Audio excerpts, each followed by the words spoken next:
And it begins with our own life knowing that there is enough and that Spirit shows up in those times that are important and real. I was reading the story on the internet, so I don't know if it's true, but it was kind of interesting. It was Who Wants to Be a Millionaire with Regis. The story came out about Marty, who was on the show, and he was on the final question, the $1 million question. And as it came up, it was a tough one, and he didn't know it.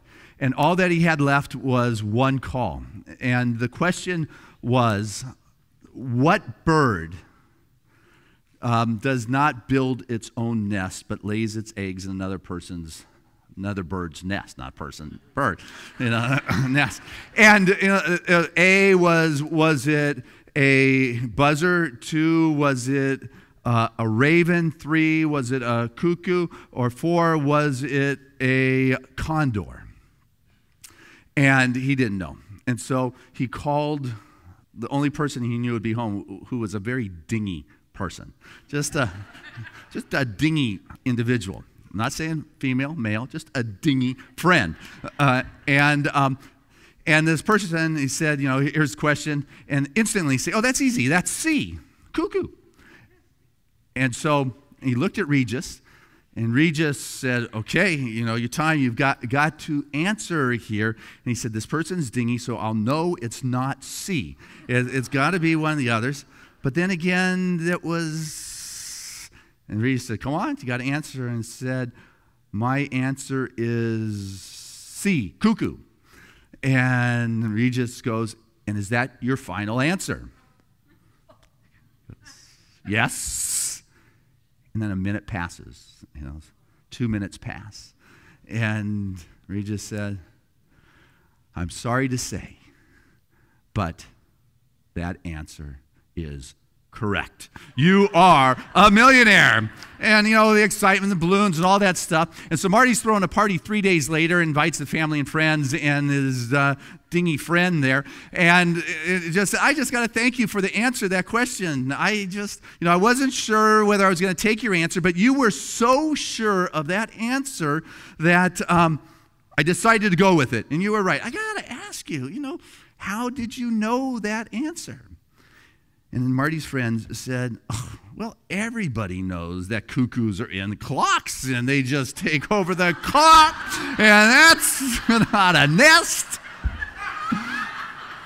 Well, Spirit shows up in some of the strangest and mysterious ways that you can ever begin to imagine.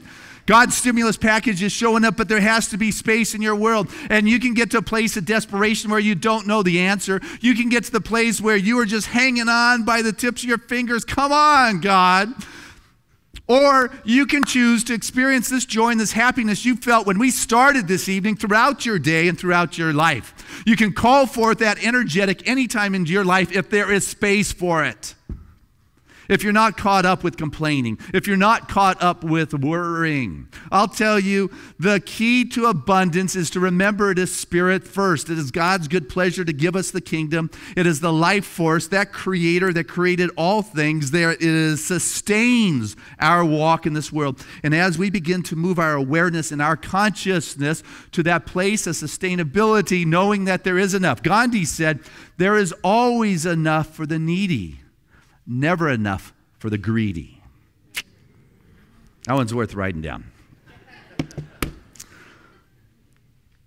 Antoinette Bourigna. Is that close? This wonderful Christian mystic. I've read her. She wore the clothes of the sun. Anyway, as a little girl, she grew up in a very wealthy family, very religious family. And at 18, her dad arranged a marriage for her that she wanted nothing to do with it, and she took off. And as she was getting ready to take off, she took a penny, and she thought, you know what, this penny, I at least can get some bread and something to drink. It's going to be... I guess she's French, so I don't know if it was a penny, but it was like a penny. It was small, but more significant in that day, a penny, than it would be today. It was enough for bread and drink. Got it? Got the picture? Okay. And as she was going out the door, there was a voice inside of her and said, why do you put your faith in that penny instead of me?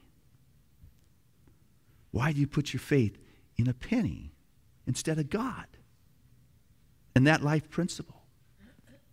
What is it? You know, it's not a lot, but yet it is a significant piece in consciousness. What is that significant piece in consciousness that you're holding on to? Putting your faith in over that which sources all things. I want you to write that down right now. Go ahead.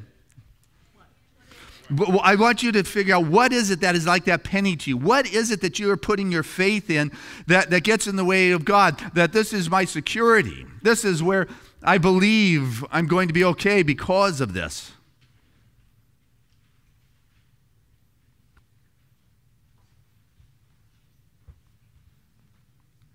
So what'd you notice? Who wants to share? Just shout it out. Where are you putting it? Yes. Paycheck. Yeah. Called employer. I got pretty lucky. I work for God. So it's Wall Street. Absolutely. My goodness, it is tumbling down. Now it's turning around. I'm going to get excited again. It's like, oh my goodness. How many people were down for months and all of a sudden the last week you're feeling better? Nobody here, right? You didn't notice what's going on there. Of course not. Who else? The house. How many people? Here's what a lot of us were raised on. You know, your retirement plan is in your house.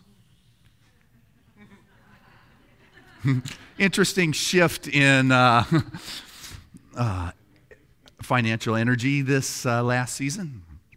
It all comes back around. You know, God put your faith in God moving through you. You are that channel, as I shared with you a few weeks ago. You know, when I never thought about retirement. When I thought I would do this ministry forever. As long as I knew I was going to do this ministry forever, I never concerned about would I have enough to retire on.